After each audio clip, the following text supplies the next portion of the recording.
ஐயனார் துணை சரியில்ல. டுடே எபிசோட்ல நம்ம பாண்டி இருந்துட்டு பாம்பு பிடிக்கிறார வர சொல்லி எந்த இடத்துல பாம்பு போனது சுற்றி இருக்கிற எல்லா இடத்துலையும் தேடி பாருங்க, இருக்கிற மொத்த பாம்பையும் பிடிச்சிட்டு போயிடுங்க அப்படின்ற மாதிரி சொல்லிக்கிட்டு இருக்காங்க.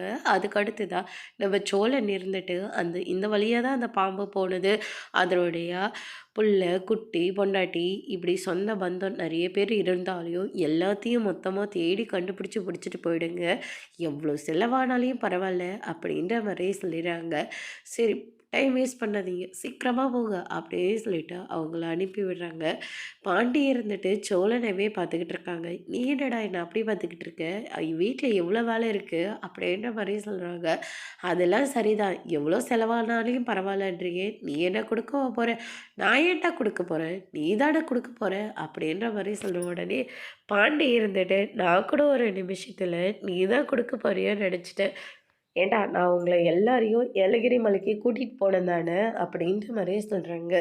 கிட்டத்தட்ட அதை நடந்து கூட 4-5 மாதம் ஆகுதுடா, அதை போய் இப்போ சொல்லிக்கிட்டு இருக்க அப்படின்ற மாதிரியே சொல்லிடுறாங்க. எப்போ நடந்தால் என்ன, அதுக்கு தேவையானது எல்லாத்தையும் செலவு பண்ணது நான் தானே அப்படின்ற மாதிரி சோழன் சொல்லிக்கிட்டு இருக்காங்க. அதுக்கு அடுத்ததாக இந்த சைடு பார்த்திங்கன்னா வீட்டில் எல்லா வேலையும் செய்கிறதுக்காக அரிசி வீட்டுக்கு வராரு. கூட சந்தா வரதுனால வீட்டு வேலை செய்கிறதுக்கு தானே வரீங்க, இல்லை அண்ணனை பார்த்துட்டு போகலான்னு வந்தீங்களா அப்படின்னு சொல்லிட்டு கேட்கவும், இல்லை வீட்டு வேலை செய்கிறதுக்காக தான் வந்தோம். அப்போ எதுக்கு சந்தாவை கூட்டிகிட்டு வந்தீங்க, இல்லை வீட்டில் தனியாக இருந்தால் இங்கே வரேன்னு சொன்னதுமே நானும் வரேன்னு சொல்லிட்டா அதனால தான் கூட்டிகிட்டு வந்தோம் அப்படின்ற மாதிரி சொல்லிடுறாங்க. ஓ அப்படியா அப்படியே சொல்லிட்டு நம்ம சோழன் சொல்லிக்கிட்டு இருக்காங்க. அதுக்கு அடுத்து தான் நடேசன் இருந்துட்டு எப்படிமா இருக்க அப்படியே சொல்லிட்டு கேட்கவும், சந்தாவும் அவங்களுடைய பாஷையில் பேசுகிறாங்க. அவங்க பாஷைக்கு ஈடாக நம்ம நடேசனை பேசிக்கிட்டு இருக்காங்க. அதுக்கு அடுத்து தான் நம்ம சேரன் வராரு. வாரிசு எதுக்கு சந்தாவை கூட்டிகிட்டு வந்த, இல்லை வீட்டில் தனியாக இருப்பாள்ல அதனால தான். அதுவும் சரிதான், இந்த இடத்த எல்லாத்தையும் நம்ம அடைக்கணும், எங்கே ஓட்ட ஒடிசல் எங்கே இருக்கோ அது எல்லாத்தையும் நம்ம அடைக்க போகிறோம், கீழே தரை இருக்குல்ல அதையும் கொஞ்சம் சரி பண்ணணும் அப்படின்ற மாதிரி சொல்லிடுறாங்க. அவ்வளோதானே, பார்த்துட்டா போச்சு அப்படின்னு சொல்லிட்டு வேலையை பார்க்க ஆரம்பிக்கிறாங்க. சந்தாவோ அவங்களுக்கெல்லாம் என்னென்ன தேவையோ அது எல்லாத்தையும் அவங்களும் கூட நின்று பார்த்துக்கிட்டு இருக்காங்க.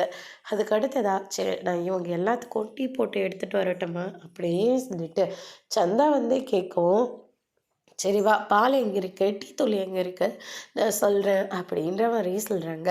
அதெல்லாம் ஒன்றும் தேவையில்லை, நானே போய் சொல்கிறேன். ஆனால் இருக்கிற வேலையை பாரு, இது ஒன்றும் நீ நடத்துகிற வேலை கிடையாது, இது வீட்டு வேலை, இதை நாங்கள் தான் பார்த்துக்கோம். ரொமான்ஸ்ன்ற பேரில் டைமை வேஸ்ட் பண்ணாத, நிலா வரத்துக்குள்ளேயே இது எல்லா வேலையும் முடிச்சாகணும் அப்படின்ற மாதிரி சொல்கிறாங்க. எல்லாம் எனக்கு தெரியும்டா, ரொம்ப பேசாத அப்படின்ற மாதிரி சொல்லிடுறாங்க. யார், நான் ரொம்ப பேசுகிறேன்னா, அண்ணன் வேணாம் நான் பார்த்துக்கிறேன், நீ போய் வேலையை பாரு அப்படின்ற மாதிரி சொன்னதுனால நம்ம சேரனே எல்லா வேலையும் பார்த்துக்கிட்டு இருக்காங்க. சோழன் இருந்துட்டு சந்தாவை கூட்டிக்கிட்டு போய் பால் டீ தூள் இது எல்லாத்தையும் எடுத்து கொடுத்துட்ருக்காங்க. இந்த பக்கம் நம்ம நிலாவோட ஆஃபீஸில் வேலை போயிட்டுருக்கு. ராகவ் வராரு. மேனேஜரை கூப்பிட்டு, ஆமாம் அந்த ஃபைல்ஸ் எல்லாத்தையும் செக் பண்ணிட்டீங்களா, அது எல்லாத்தையும் அனுப்பி விடணும் இன்னைக்கு அப்படின்ற மாதிரி சொல்லிக்கிட்டு இருக்காங்க. எல்லாத்தையும் பார்த்துக்கிட்டு தான் இருக்கோம். ஆமாம் என்ன முகத்தில் காயம் அப்படின்னு சொல்லிட்டு கேட்கவோ, நிலா இருந்துட்டு ராகவை பார்க்குறாங்க. பார்த்த உடனே சிரிக்க ஆரம்பிக்கிறாங்க. அதுக்கு அடுத்து தான் நம்ம சோழன் சொன்ன எல்லா வார்த்தையும் நிலா யோசிச்சு பார்க்குறாங்க. உண்மையே யார்கிட்டயும் அவன் சொல்ல மாட்டான். பாத்ரூமில் வலிக்கி விழுந்தேன், மாப்போடு கீழே விழுந்தேன், இப்படி தான் ஏதாச்சும் ஒன்று சொல்லுவான் அப்படின்ற மாதிரி ஆல்ரெடி சொல்லியிருந்தாங்க. அதே மாதிரி தான் நம்ம ராகவும் இருந்துக்கிட்டு, இல்லை பாத்ரூமில் கீழே விழுந்துட்டேன், பார்த்து இருக்கக்கூடாதா, பார்த்து இருந்திருந்தா கீழே விழுந்திருப்பேனா அப்படின்ற மாதிரிலாம் ராக செம்ம கடுப்பாகிறாரு. அதுக்கடுத்து தான் நம்ம நிலாவை கூப்பிட்டு, நேற்று ஒரு ப்ராஜெக்ட் சொன்னல அதை முடிச்சிட்டிங்களா அப்படின்ற மாதிரி சொல்கிறாங்க. அதை நான் இப்போ தான் எடுத்திருக்கேன். என்ன நீங்கள் இப்போ தான் எடுத்திருக்கிறதா சொல்கிறீங்க, அதை நான் நேற்றே உங்ககிட்ட கொடுத்தல, இந்நேரம் முடிச்சிருக்கணும் இல்லை நீங்கள் அப்படின்ற மாதிரி சத்தம் போடுறாங்க. இதை கேட்ட உடனே நிலா இருந்துட்டு பயங்கர அப்செட் ஆகுறாங்க. திவ்யா இருந்துட்டு, என்ன ராகவ் இப்படியெல்லாம் கோவப்படுறாரு, நேற்று தான் அந்த ஃபைலை கொடுத்தாங்க. உடனே முடிச்சிருக்கணும்னா எப்படி முடிக்க முடியும்? ஏதோ கீழே விழுந்து கடுப்பில் பேசுகிறாரு போல இருக்கு. நீலா, நீ எதையும் பெருசாக எடுத்துக்காத அப்படின்ற மாதிரி சொல்லிடுறாங்க. இல்லை, ராகு வந்து ரொம்பவே தப்பாக பிஹேவ் பண்ணுறாரு. அதனால் எனக்கு இந்த ஆஃபீஸில் ஒர்க் பண்ணவே இன்ட்ரெஸ்டே இல்லை. அதனால் நான் வெளியில் எங்கேயாச்சும் ட்ரை பண்ணலான் இருக்கேன் அப்படின்ற மாதிரி சொல்கிறாங்க. என்ன நீலா இப்படியெல்லாம் பேசுகிறீங்க? ஆமாம், நானும் பொறுமையாக இருக்கணும். ஒரு 6 மந்த் இந்த கம்பெனியில் ஒர்க் பண்ணலாம். அதுக்கப்புறம் வேறு எங்கேயாச்சும் ட்ரை பண்ணிக்கலாம் தான் நினச்சேன். ஆனால் போக போக ராகவோ நடந்துக்கிற இதையும் எனக்கு சுத்தமாக பிடிக்கவே இல்லை. அன்றைக்கி ரெஸ்டாரண்ட்டில் கூட பார்த்தீங்கல்ல அப்படின்ற மாதிரி நிலா வந்து சொல்லிடுறாங்க. சரி, நானும் என் ஃப்ரெண்ட்ஸ்கிட்ட யார்கிட்டையாவது கேட்டு பார்க்குறேன் அப்படின்னு சொல்லிட்டு நிலா வந்து நிலாவுக்கு சப்போர்ட்டாக திவ்யா வந்து சொல்லிடுறாங்க. அதுக்கடுத்து தான் இந்த பக்கம் முன்னால் இந்த வீட்டு வேலைன்னு ஒன்று எடுத்தாவே அத்தையும் பெரியப்பாவும் வந்து நின்றுவாங்க. ஆனால் இப்போ யாருமே வரல பாருங்களேன் அப்படின்ற மாதிரி சொல்கிறாங்க. ஆமாண்டா, இப்போ தான் அவங்களும் நம்மளை சொந்தக்காரங்களாக ஏற்றுக்கிட்டாங்க போல இருக்குது. அதனால தான் யாருமே வராமல் இருக்காங்க. ரொம்ப சந்தோஷமாக இருக்குடா அப்படின்ற மாதிரி சொல்லிக்கிட்டு இருக்காங்க.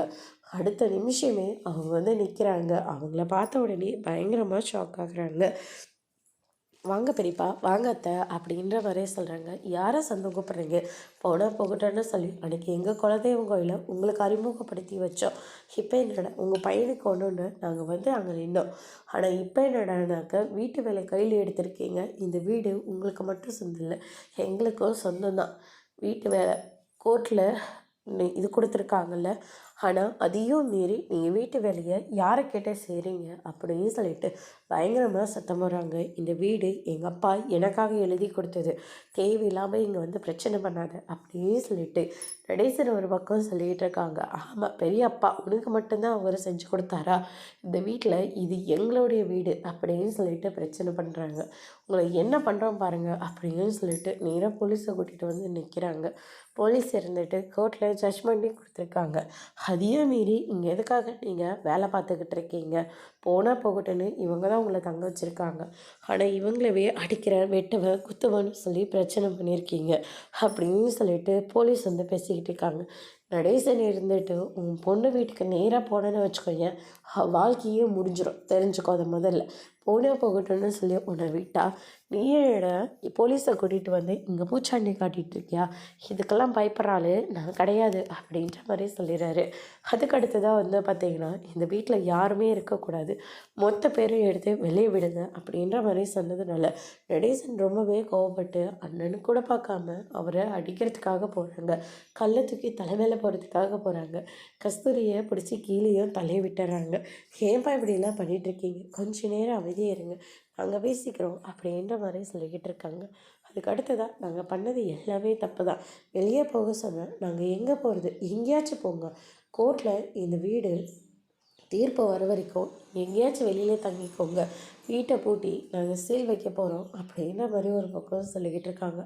இதை கேட்டோன்னே மொத்த பேரும் வந்து ஷாக் ஆகுறாங்க. இந்த வீட்டை நம்பி தான் நாங்கள் இருக்கோம், இப்போ போக சொன்னேன், நாங்கள் எங்கே போகிறது? வீட்டு வேலை பண்ணக்கூடாது அவ்வளோதானே, நாங்கள் எந்த வேலையும் செய்யலை, எல்லா வேலையும் நாங்கள் அப்படியே விட்டுறோம். ஆனால் எங்களை வீட்டை மட்டும் தடுத்தி விட்டுறாதீங்க அப்படின்ற மாதிரி சொல்லிக்கிட்டு இருக்காங்க.